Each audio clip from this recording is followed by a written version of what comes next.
Howdy, how's it going? Today, we're gonna be talking about how to bring the best out of your players in Dungeons and Dragons.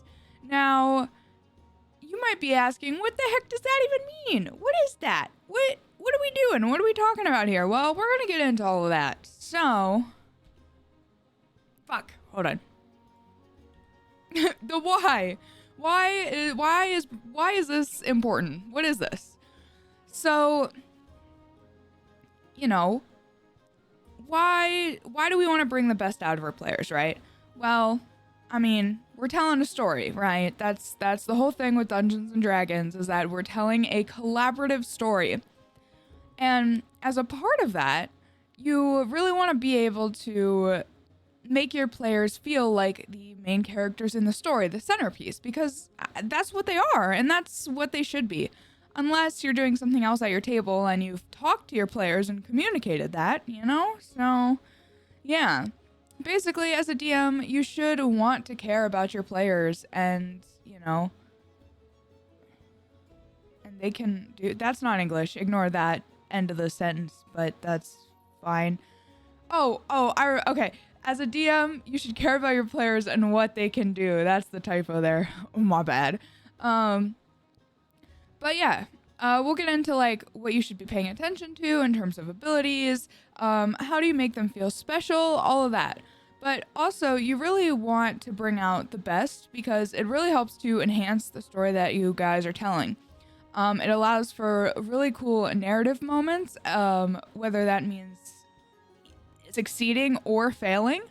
And it really helps to be able to tie in other facets of the story, like players' backgrounds, you know, their lore, their history, bobistory.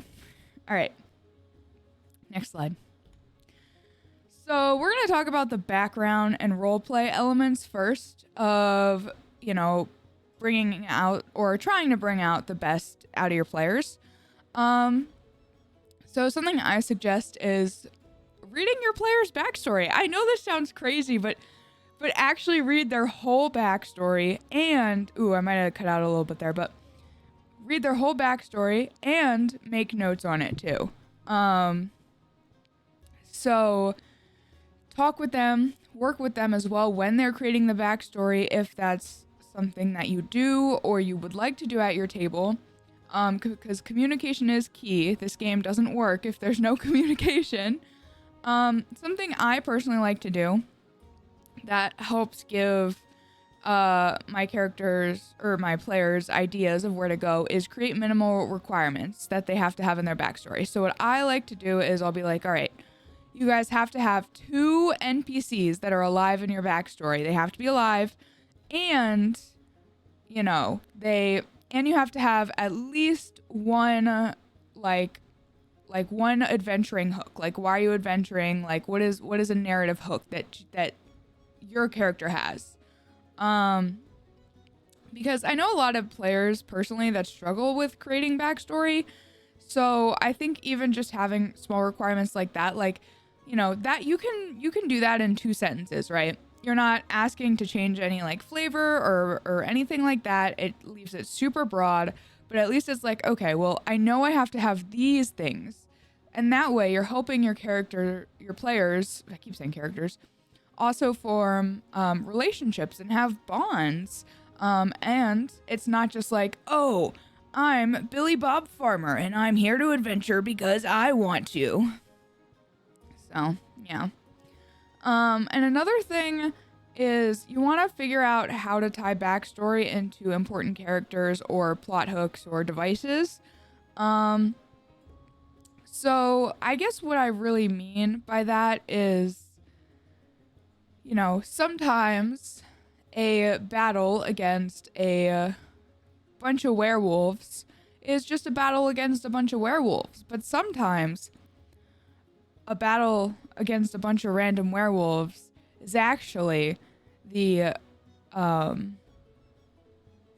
what the blood hunter in your party later realizes is who's a werewolf, who is his long lost relatives who have been cursed permanently to remain in wolf form. And now he has to gripe with the fact that because he didn't take his time and just assume that these were regular wolves, you know, he killed his own family. That got super dark.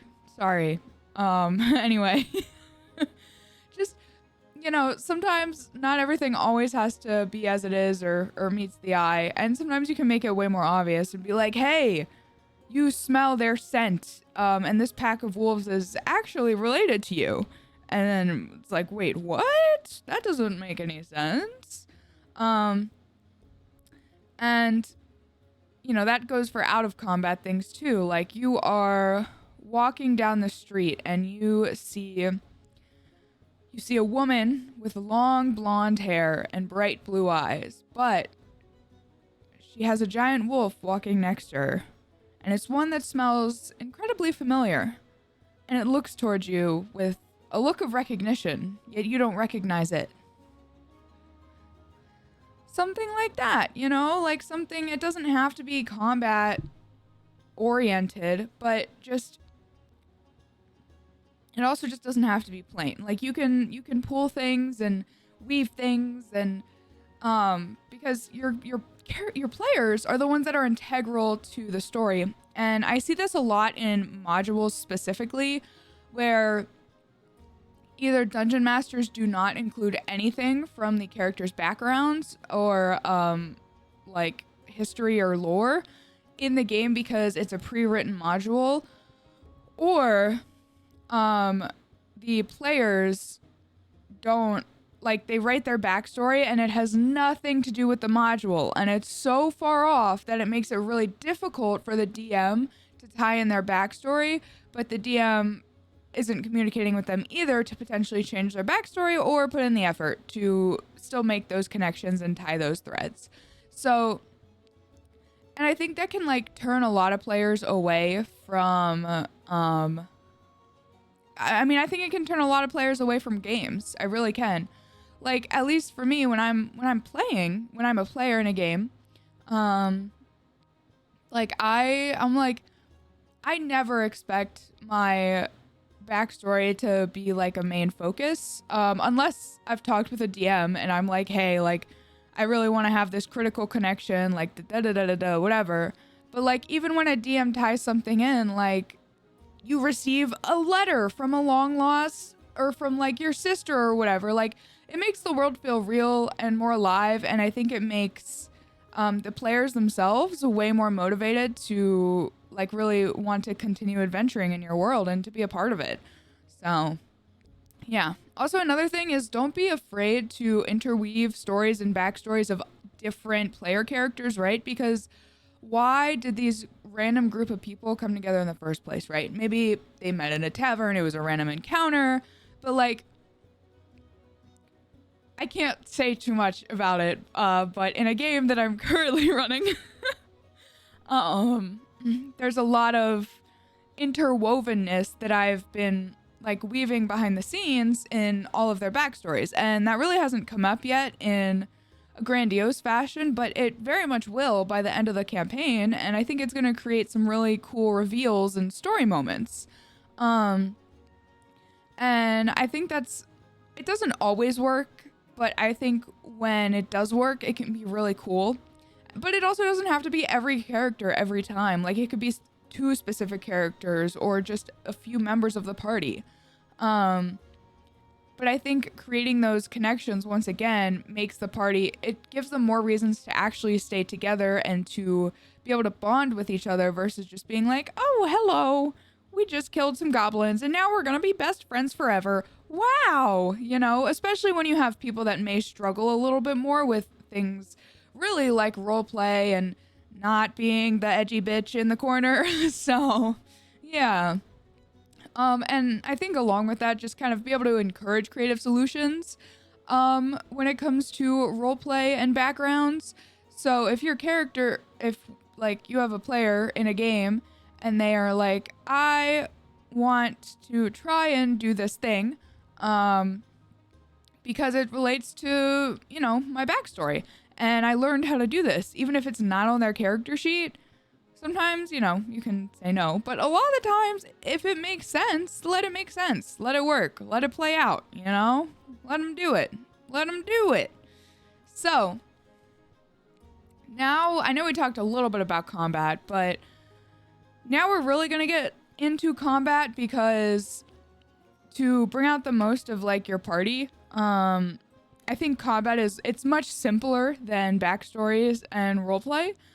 Because a lot of it can actually really be about mechanics, but there are some facets of roleplay that can also factor into this, and I'm going to kind of give some examples at the end here as well. Combat! Wow! Oh my golly gee willikers. So, know what your players are good at.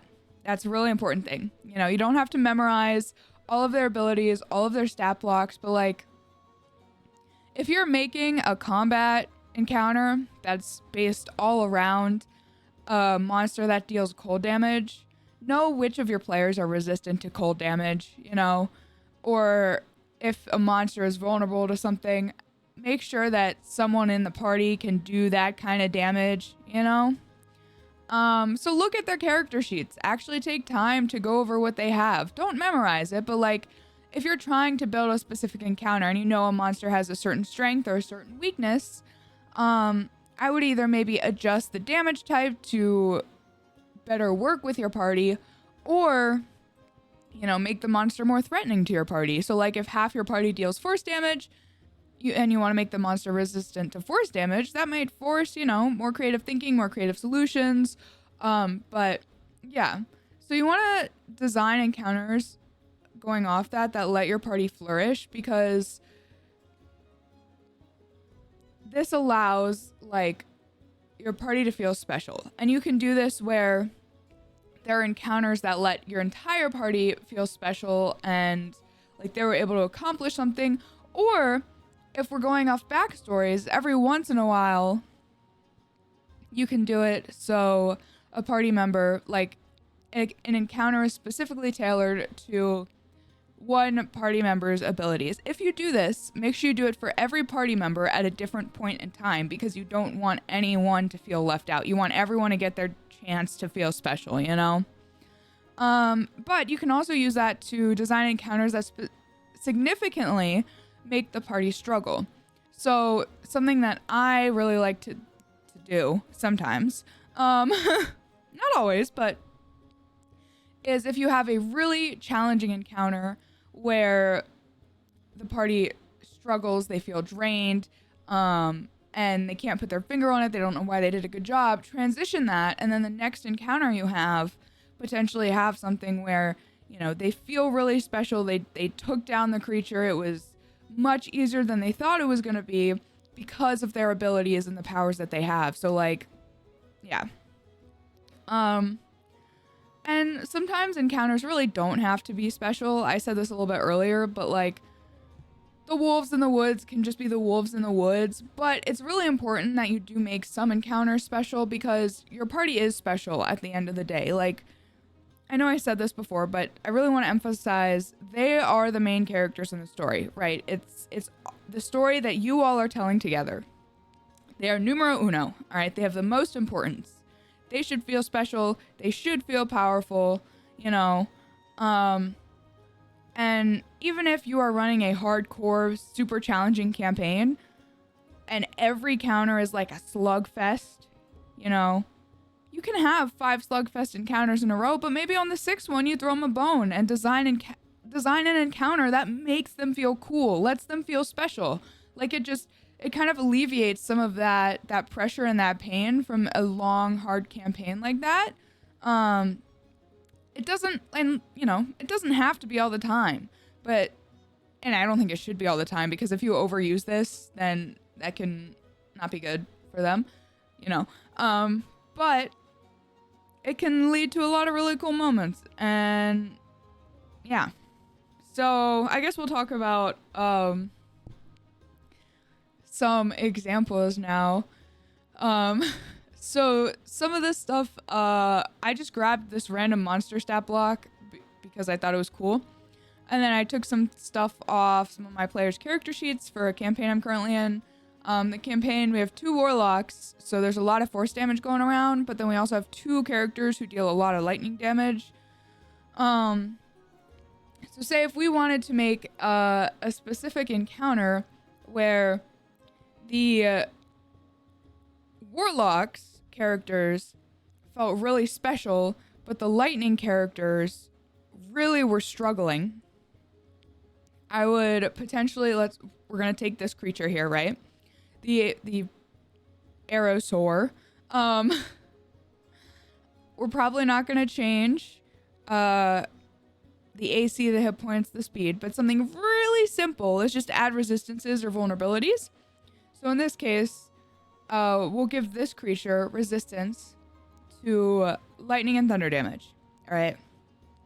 But then we'll give a vulnerability to force damage, or vulnerability to psychic damage, or vulnerability to another type of damage that someone else in the party deals. Or, if I want them to think outside the box and their normal methods, like maybe we're trying to move away from that here for whatever reason in this very specific encounter, I'll give this creature resistance to lightning, thunder, and force damage for a narrative reason that makes sense. But I know because this creature also has magic resistance that for the spellcasters in the party, that are, gonna make this thing do saving throws, like that's already gonna be an additional challenge for them, right? Like that's already making them feel like, oh, this is gonna be more difficult. Or if you have players that don't have any ranged attacks and this thing can fly, and you have players that only deal melee attacks, and it's like, oh, well, that sucks to suck, right? So that's why it's like, it's basically a balancing act of like, who is going to be able to shine where and in what encounter. And I know that's a lot, and sometimes that can be tricky, but I think sometimes putting in that effort can really be worth it. And like I said, I'm not saying do it for every encounter, but you can also weave really cool narrative story beats into encounters when you specifically design them like that. So say this Aerosaur, we had someone in the party who's a primeval druid, and they are obsessed with studying like dinosaurs. And the party comes across this, and the druid mostly deals, they mostly deal fire damage, all right? Magical fire damage. Something you could do is that, like, this creature specifically, any primal fire or fires that haven't been put out for like 200 years, all right, bypasses this magic resistance. And the druid being a primal druid, there you go, So it's like fun things like that don't make the encounter, like, you don't want to skew it too much so that the other players feel completely useless either, but you still want that one player to be like, oh, wow, that's so cool for that specific encounter. If you're designing an encounter around a singular or just a few individuals in the party. And that can be a real challenge, and I know, and I think it's just something that takes practice if you are really interested in doing it, because you also don't want a singular member in the party to become the main character either. If you're making every encounter favoring a singular party member, that's going to be bad. We all know it's going to be bad, but also if you want something like this as a player, and you think this is really cool and you're like, wow, just make sure you talk to your dungeon master, because communication is also incredibly important, and it's the backbone of the game. We all know it's the goddamn backbone of the fucking game, okay? So, yeah.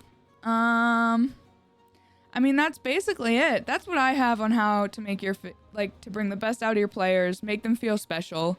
But I would love to know your thoughts and opinions below.